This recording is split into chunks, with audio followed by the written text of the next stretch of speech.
삶에 대해서 배웠습니다. 긍휼의 삶. 우리도 긍휼 받았으니 또 긍휼로서 서로 대하는 삶이죠. 우리 옆에 분 한번 보시기 바랍니다. 참으로 귀하신 분입니다.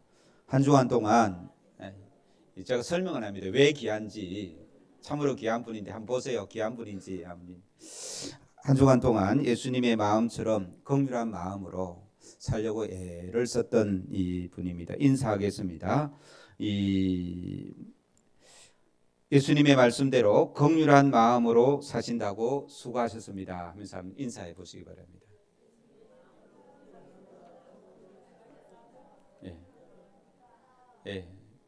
긍휼한 마음을 가지고 긍휼을 베풀며 사셨습니까? 대답을 아무도 안 하시는데 우리가 예수님의 그 성품을 배우는 계속해서 배우지 않습니까? 한 절 한 절 예수님의 성품이 있는데 아파하고 그 사람을 대신해서 그 사람을 이해하고 그 사람 마음까지 살피고 참 같이 아파해 줄 수 있는 그 긍휼함. 우리가 이 긍휼함이 없이는 한순간도 살 수 없는 우리입니다. 우리가 하나님께서 우리를 긍휼히 여겨 주셨기에 하나님의 백성으로 서 있는 것이죠. 그리고 오늘 이제 이 6번째 말씀, 오늘은 이 예수님께서 우리에게 가르치는 성품은 마음의 이 청결함입니다. 8절 말씀 같이 읽겠습니다. 시작. 마음이 청결한 자는 복이 있나니 그들이 하나님을 볼 것이며. 특히 우리는 마음이 청결한 자는 뒤에 생각하고요. 하나님을 볼 것이며 라고 했지 않습니까? 그죠? 예수님은 참으로 이 무서운 말을 했습니다. 이 말씀을 하실 때, 예수님이 이 말씀을 하실 때 유대 사람들은요, 유대인들은 어떤 생각을 가지고 있는가 하면 하나님을 보면 죽는다는 생각을 하고 있습니다. 어릴 때부터 이 호렙산에 불로 임하신 그 하나님에 대해서 배우거든. 하나님이 모세를 만날 때 불로 임했지 않습니까? 그죠? 그 시내산 또 시내산 이야기를 어릴 때부터 듣고 자라거든요. 이 유대인들은요. 이 시내산에 이 구름이 가득 임하고 이 번개가 치고 그 가까이 가는 자는 죽는 그런 이야기를 어릴 때부터 듣고 자란 그런 사람에게. 그래서 유대인들은요. 하나님을 보면 어떻게 된다고요? 죽는다라는 생각을 갖고 있는 사람에게 예수님께서는 하나님을 볼 것이다 라고 그렇게 말씀을 했다라는 것입니다. 타락한 인간은요 하나님을 보면 죽습니다. 그런데 하나님을 볼 수 있다라는 말은 참 충격이지 않습니다. 그런 면에서 하나님을 본다라는 말을 우리가 먼저 이해할 필요가 있습니다. 하나님을 본다라는 말은 무슨 말일까요? 우리 눈을 가지고 직접 하나님의 얼굴을 보는 그런 것은 아닙니다. 하나님을 본다라는 말은 마음 깊은 곳에서 하나님을 느끼게 된다는 말씀이죠. 하나님을 체험한 하나님의 임재하심을 경험하게 되는 것입니다. 그래서 하나님의 음성이 들릴 때도 있고요. 또 하나님의 마음이 깨달아 알아질 때가 있다는 것입니다. 저는 어릴 때에 예배 드릴 때에 지난번에 한번 말씀드렸습니까? 초등학교 때인데 예배 드릴 때 뒤에서 저를 따뜻하게 감싸 주시는 그런 품을 느낀 적이 있습니다. 이렇게 실제로 어떤 느낌이 있을 수도 있고요. 또 마음속에 참 기쁨과 감사가 넘쳐나는 평안함이 넘쳐나는 이 하나님이 우리의 삶 속에 찾아오시면 제일 먼저 평안함이 오고요. 두려움이 사라지게 됩니다. 이런 것들 하나님의 역사하심을 체험하는 그런 것이 하나님을 볼 것이다 라고 이렇게 말씀하고 있습니다. 하나님을 체험하면 믿음이 새로워지고 하나님의 능력이 우리 안에 들어오게 되는 거죠. 자유와 평안함과 기쁨과 감사가 넘쳐나는. 그래서 우리 속에 기쁨과 감사, 평강이 없다라는 것은 우리 안에 하나님이 계시지 않다라는 또 역사하지 않는 것을 이야기할 수 있습니다. 그래서 마음이 청결한 자는 하나님을 본다라고 했는데 우리 안에 참 하나님이 내 안에, 내가 하나님 안에 있는 것을 경험하게 되는 것이죠. 이것을 다른 말로 하면 하나님이 우리와 동행하신다라고 이렇게 표현할 수도 있습니다. 여러분, 매주일 11시가 되면 교회에 나옵니다. 순서에 따라 찬송하고 기도합니다. 그럴 때마다 하나님의 임재하심, 하나님의 역사하심, 하나님이 나와 함께 하심을 느끼실 수 있는 복된 심령들 되기를 주의 이름으로 축원합니다. 예배를 드리는데도 그런 감정, 그런 마음, 그런 마음의 기쁨이 없다라는 것은 예배가 문제일까요? 아니면 내가 문제일까요? 아니면 하나님이 문제일까요? 네. 내 안에 뭐가 없습니까? 오늘 예수님 말씀에 비치면요, 청결함이 없는 거예요. 황사로 가득하면 저 가까이 있는 산도 안 보이지 않습니까? 그죠? 구름이 끼면 햇볕이 보이지 않습니다. 우리 마음이 청결하지 않으면 하나님의 은혜를, 하나님의 역사하심을 경험하지 못한다는 것이죠. 나의 마음이 깨끗하지 못해서 하나님을 만나지 못할 것은 아닌가를 살펴야 되는 것이죠. 이사야는요, 이사야 선자는 그런 사람을 성전 마당 뜰만 밟고 다니는 사람이다라고 이렇게 표현했어요. 이게 제사 드리러 오긴 오는데 왔다 가고 왔다 가는데 하나님하고의 만남은 없고 그냥 성전 뜰만 밟고 가더라는 것입니다. 마음이 깨끗하지 못한 사람은 아무리 종교적인 행위를 많이 해도 결코 하나님을 느끼지 못한다는 말씀이죠. 그래서 예배 때마다, 그리고 예배 때뿐만 아니라요, 우리의 삶의 모든 곳에서 하나님의 충만한 임재가 있기를 주의 이름으로 축원합니다. 오늘 성령 강림주일인데 다르게 표현하면 성령님께서 내 안에 이 충만하게 임재하는 그러한 것을 말씀하고 있습니다. 그러면 어떻게 하면 이 성령님의 충만함, 하나님의 얼굴을 볼 수 있습니까? 바로 이 청결함입니다. 헬라어는 카타로스라고 하는데 영어 단어 중에 비슷한 단어 있습니까? 카타르시스라는 말 들어보셨습니까? 카타르시스가 이 카타로스에서 나온 말입니다. 카타르시스는 심리학적 용어인데 우리의 이 영혼, 우리의 마음이 깨끗하게 되는 거예요. 정결하게 되는 거예요. 이때까지 있었던 아픔과 상처들이 다 깨끗하게 치유받고 새롭게 되는 그러한 상태를 카타르시스를 느꼈다라고 그렇게 표현하는데요. 이 청결함을 이야기하고 있습니다. 더러운 옷과 이 깨끗한 옷을 구분할 때 사용하는 말을 이 카타로스라고 이렇게 사용을 했다라고 합니다. 때가 없이 순수한 상태를 말하는 것이죠. 100% 순수한 포도주를 말할 때 이 카타로스라는 말도 씁니다. 그리고요, 우리가 잘 아는 순금을 이야기할 때도 이 카타로스라는 말을 썼고요. 순수한 혈통, 또 바른 행동, 사람의 어떤 행동에도 이 카타로스라는 말도 썼다고 합니다. 특별히 구약 성경에서는요, 이 카타로스를 어디에 썼는가 하면 제사 드릴 때에 모든 것에 이 카타로스를 썼다라고 합니다. 부정한 동물을 만지면, 음식을 먹거나 부정한 동물을 만지면 어떻게 됩니까? 부정하게 되죠, 그죠? 그럴 때에 이 부정하지 못한 그러한 것들을 구별하는 것을 이 카타로스라는 말을 썼다고 합니다. 또 제사장은요, 하나님 앞에 제사를 드릴 때에 이 물로 몸을 5번을 씻어야 됩니다. 그래야 깨끗하게 되는 거예요. 이럴 때 카타로스라고 사용했다고 합니다. 몸은 5번 씻고요. 손과 발은 몇 번을 씻을까요? 제사장이 제사 드릴 때요. 2배로 10번을 씻었다고 합니다. 이렇게 이 제사 드리는 제물도 그렇고요, 제사 드리는 사람도 하나님 앞에 청결함을 유지하려고 했던 그럴 때에 이 카타로스라는 단어를 사용했다라고 이렇게 말을 하고 있습니다.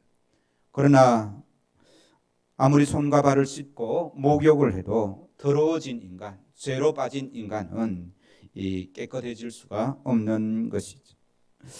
그렇다면 예수님께서는 이 마음이 청결한 자라고 말씀하고 있는 이것을 어떤 의미에서 사용을 했겠습니까? 첫 번째로는요, 이 마음이 청결한 것은 외적인 게 아니고요, 내적, 내면적인 우리의 마음을 이야기하는 겁니다.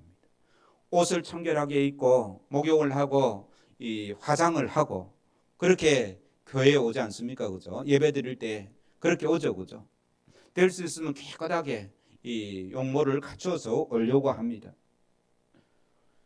그런데 예수님께서는 그것을 요구하기보다는 무엇을 더 요구합니까? 우리의 내면을 요구한다는 것입니다.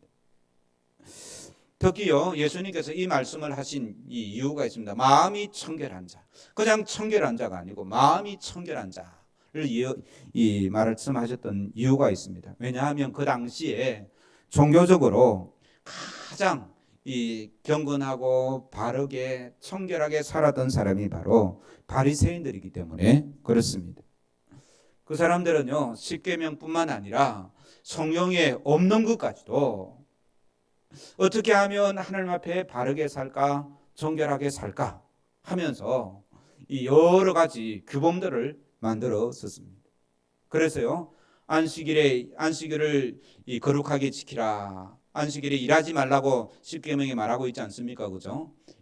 그 안식일을 지키기 위해서요, 이 규정들을 만드는데 이 바느질이 일일까요, 일이 아닐까요? 그래서 바느질도 세 땀 이상 바느질하면 일이다. 그렇게 이 규정을 해냈습니다. 안식일에 이 글을 쓰는 것은 어떨까요?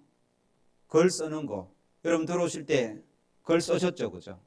이 온도 잰다고 이 글도 쓰기도 하고 또 헌금 하신다고 글도 쓰기도 합니다. 이 유대인들, 이 바리새인들 입장에 있으면 다 이 안식일을 범한 죄입니다, 그게. 그토록 엄격하게 안식일을 지키려고 애를 썼습니다. 그들의 행위를 통해서 이 지키려고, 이 거룩하게 되려고, 청결하게 되려고 애를 썼던 것이죠. 겉으로 볼 때 예수님 시대에 가장 교양이 있다는 사람, 가장 이 신앙생활을 잘 한다는 사람이 바로 바리새인과 서기관인데요. 예수님께서는 그들을 어떻게 생각하셨는가 하면 같이 읽겠습니다. 시작. 화 있을진저 외식하는 서기관들과 바리새인들이여 회칠한 무덤 같으니 겉으로는 아름답게 보이나 그 안에는 죽은 사람의 뼈와 모든 더러운 것이 가득하도다. 우리가 겉으로 볼 때는 어떤 사람이라고요? 신앙생활 잘하는 사람, 예배를 잘 드리는 사람, 성경 말씀을 지키려고 애를 쓰는 사람 같이 보이는데 예수님께서는 그 사람들을 뭐라고 말했다고요?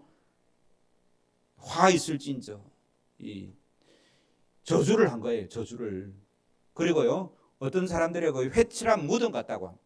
겉은 하얗게 회칠을 해서 반짝반짝 빛이 나는데 그게 무덤이면 어떻게 되면 그 안에는 뭐가 있습니까?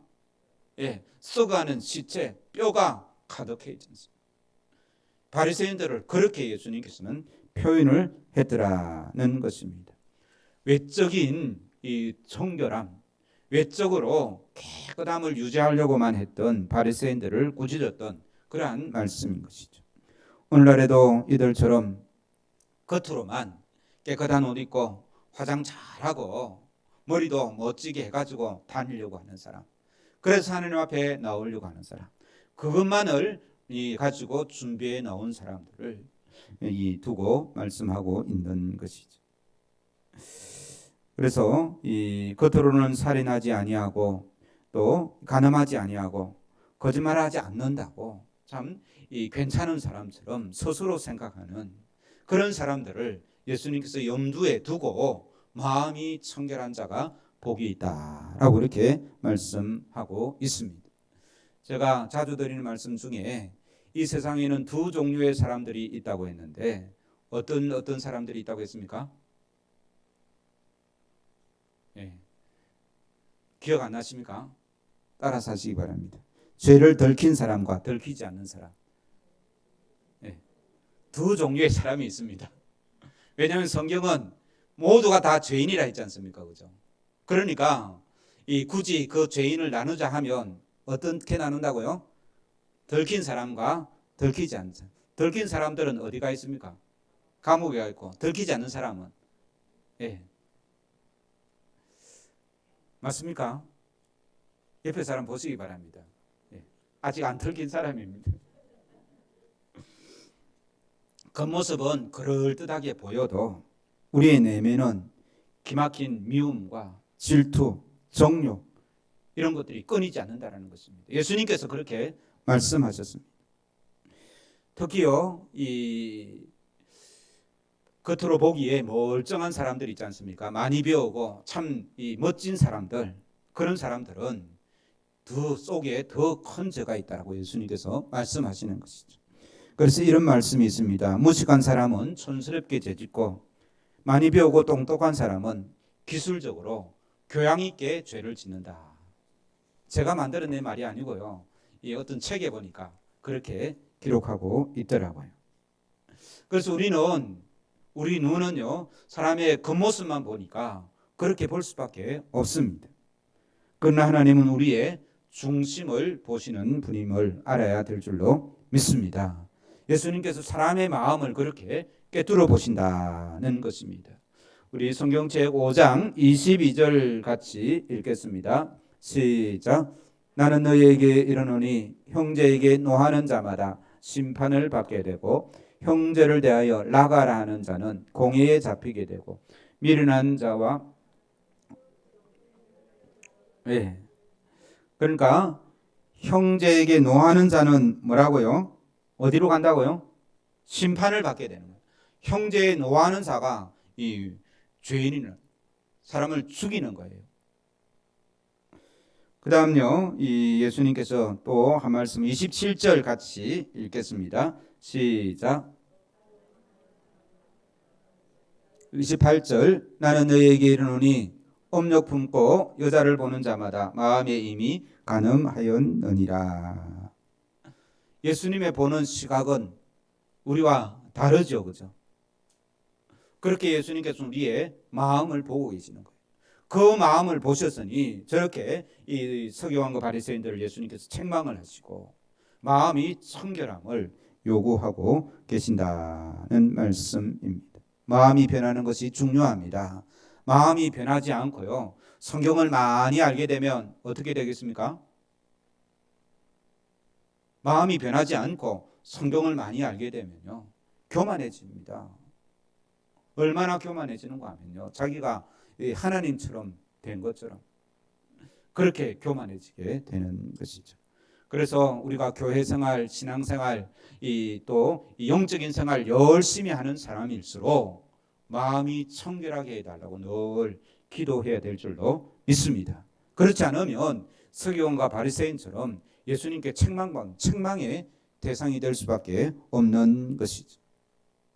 그래서 내가 이 기도 많이 한다고, 내가 성경 많이 안다고, 내가 신앙생활 오래 했다고 자랑할 것 전혀 없습니다. 예수님은 그렇게 한 사람을 저렇게 책망하고 있기 때문에 그렇습니다.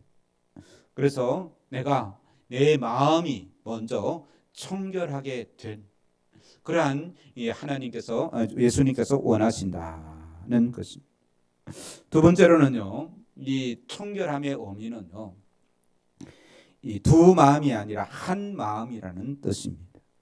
마태복음 우리 성경 넘겨서요, 6장 22절, 24절 읽겠습니다. 성경책 보시기 바랍니다. 6장 24절 찾았습니까? 시작. 한 사람이 두 주인을 섬기지 못할 것이니 혹 이를 미워하고 저를 사랑하거나 혹 이를 중히 여기고 저를 경히 여김이라. 너희가 하나님과 재물을 겸하여 섬기지 못하느니라. 두 마음을 품지 않는 것이 이 청결한 마음이다 라고 이렇게 말씀하고 있습니다. 순결은 일편단심에 있습니다. 우리는 하나님을 섬기며 세상을 살고 있습니다. 그래서 두 마음을 품기가 참으로 쉽습니다.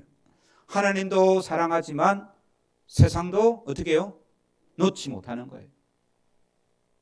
하나님도 의지하지만 또 뭘 의지합니까? 돈을 의지하지 않습니까? 그죠? 그래서 우리가 알아야 할 것은 돈과 명예가 우리의 삶의 목적이 된다면 그것은 두 마음을 품는 것입니다. 이 말은 돈과 명예를 멀리하라는 말이 절대 아닙니다. 돈과 명예가 있으면 좋습니다. 그러나 그것으로 하나님께 영광을 돌릴 때에 그 돈과 명예가 주인이 되는 것이 아니죠. 하나님께 영광, 내가 가지고 있는 것으로 하나님께 영광을 돌리지 않으면 그것이 주인이 되는 거예요. 이것이 두 마음입니다. 야고보서 4장 8절에 이렇게 말씀하고 있습니다. 시작. 하나님을 가까이 하라. 그러면 너희를 가까이 하시리라. 죄인들아 손을 깨끗이 하라. 두 마음을 품은 자들아 마음을 성결하게 하라. 이 말씀이 바로 성결한 마음인 것이죠. 손을 깨끗이 하고 두 마음을 품지 않는 것, 이것이 청결한 이 성도의 삶인 줄로 믿습니다. 찬양하던 입술로 욕을 하고 거짓말하면 그것이 어디 깨끗하고 성결한 이 태도이겠습니까? 그래서 우리는 우리의 입술, 우리의 마음, 우리의 입술 이것들을 청결하게 할 필요가 있다는 것이죠. 그래서 이 두 마음을 품는 것, 이것도 이 두 마음을 품는 것이 아니라 한 마음을 품는 것이 청결합니다.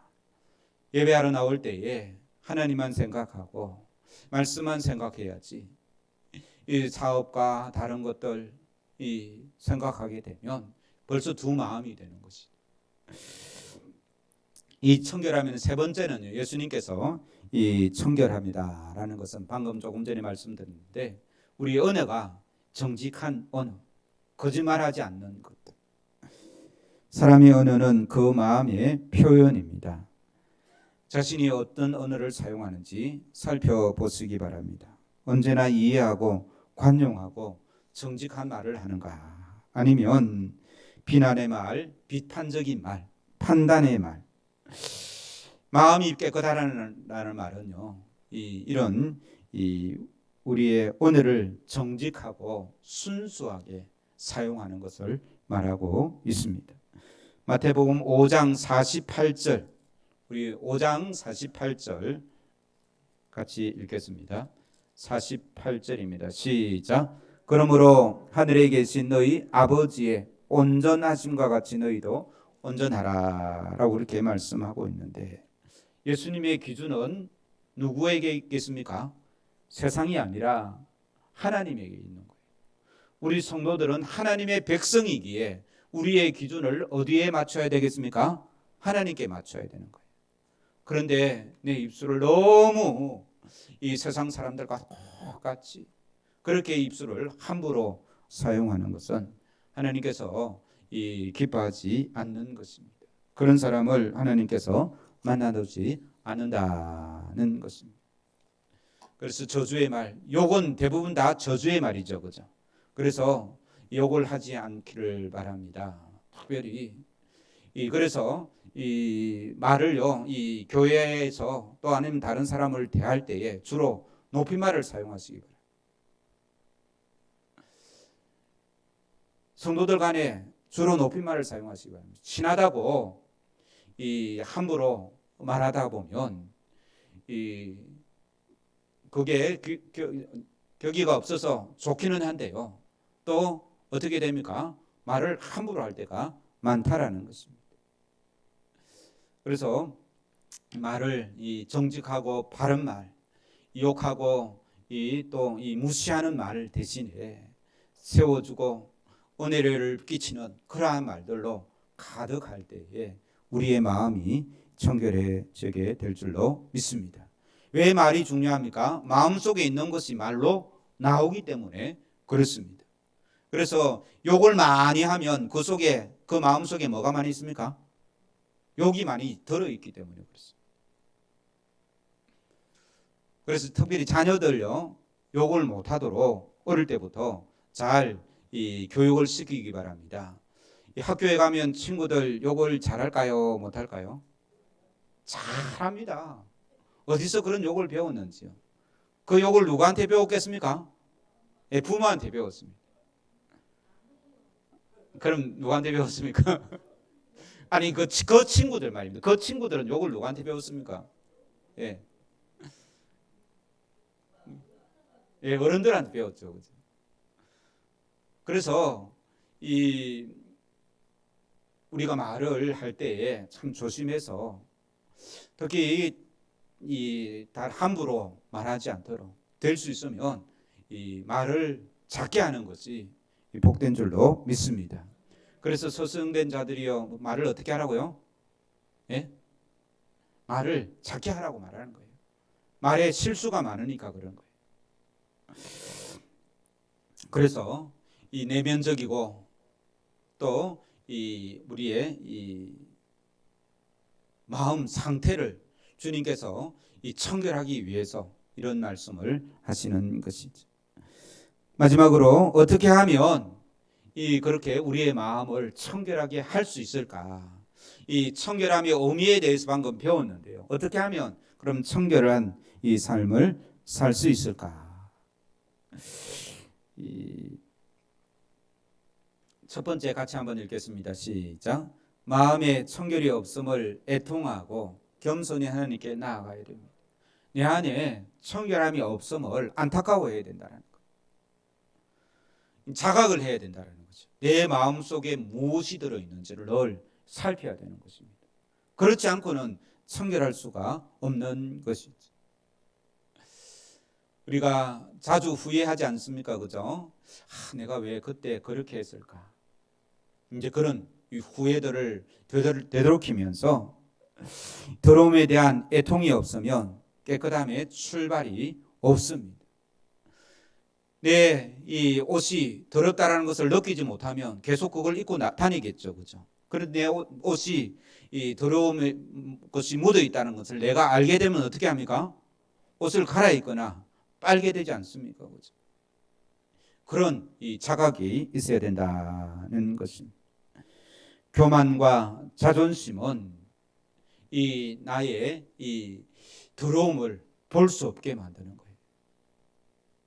괜히 자존심 내세우고 또 내가 교만해지면 나는 깨끗하다, 나는 괜찮다라는 게 교만이거든요. 그래서 이 교만한 마음을 버릴 수 있도록 자기 자신을 늘 되돌아볼 수.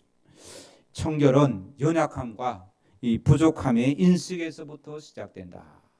우리 좀 유식한 말을 한번 하겠습니다. 옆에 사람 보고 뭐라고 말하는가 하면 청결은 옆에 사람 보면서 청결은 연약함과 부족함의 인식에서 시작됩니다.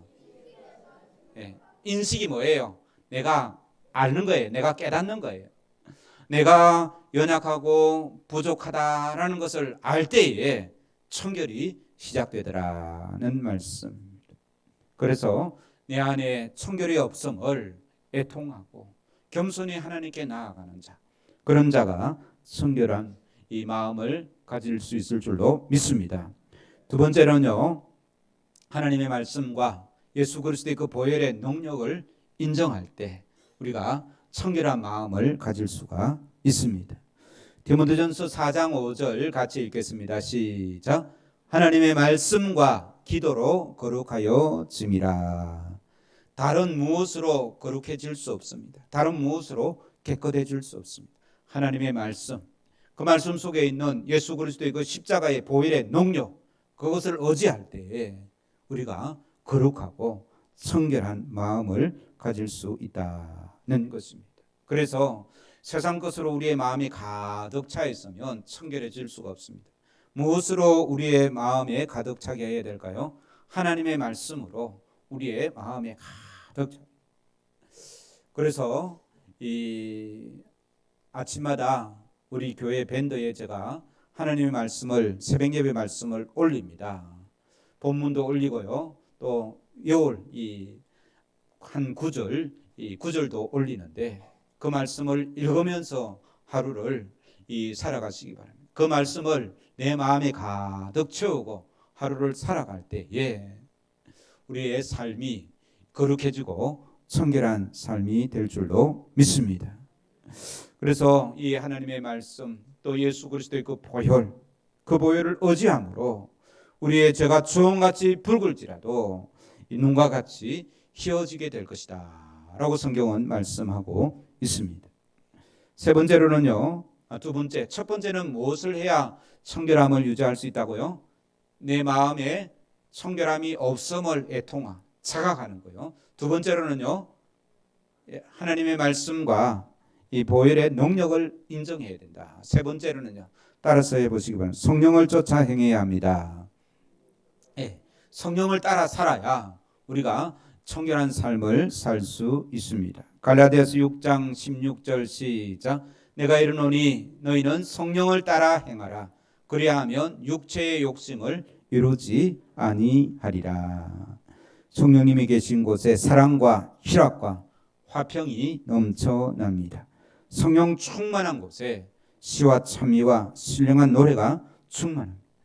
마음이 청결하려고 하면 죄를 짓지 않으려고 애를 쓸 것이 아니라요, 성령의 충만함을 추구하는 것이 훨씬 더 지혜롭습니다.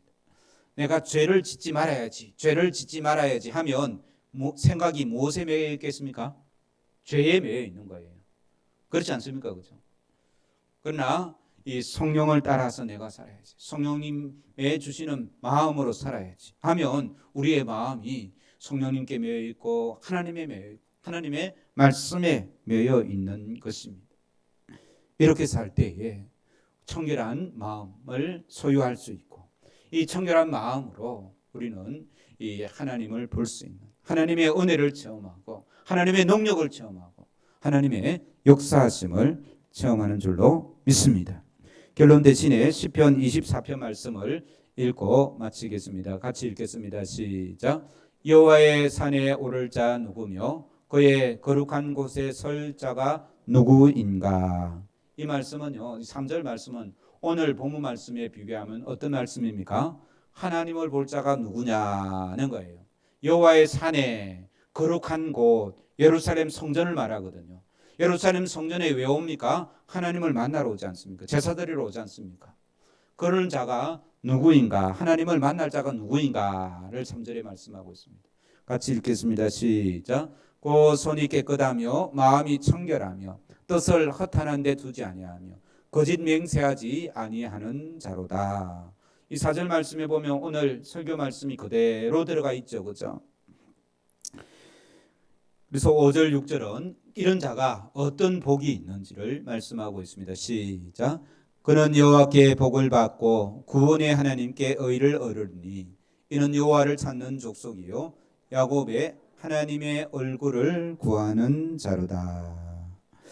우리 모든 성도들이 하나님을 만날 수 있는 복된 은혜가 넘치는 귀한 마음의 청결함을 가지고 살아가는 복된 삶이 되기를 주의 이름으로 축원합니다. 기도하시겠습니다. 고마우신 하나님 아버지, 주님께서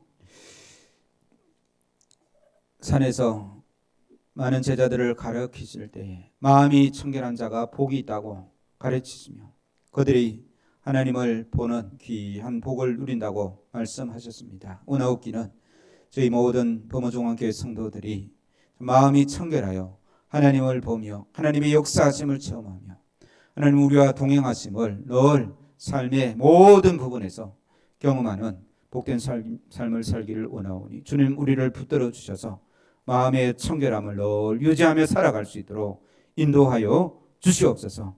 한 주간도 세상에 많은 아픈 일들, 상처받는 일들, 또 아버지 주님 참 고통스러운 일들, 죄악의 일들을 많이 보고 살겠지만 우리의 마음은 주님 말씀으로 붙들려지기를 소원하오니 주님 우리를 붙들어 주시옵소서. 우리의 입술도 붙들어 주시고 하나님의 자녀로서 참 이 땅을 하나님의 마음을 가지고 살아가는 귀한 심령들 되게 주여 도와주옵소서. 감사와 찬송을 드리오며 우리의 길이 되신 주님 예수님의 이름으로 기도하옵나이다.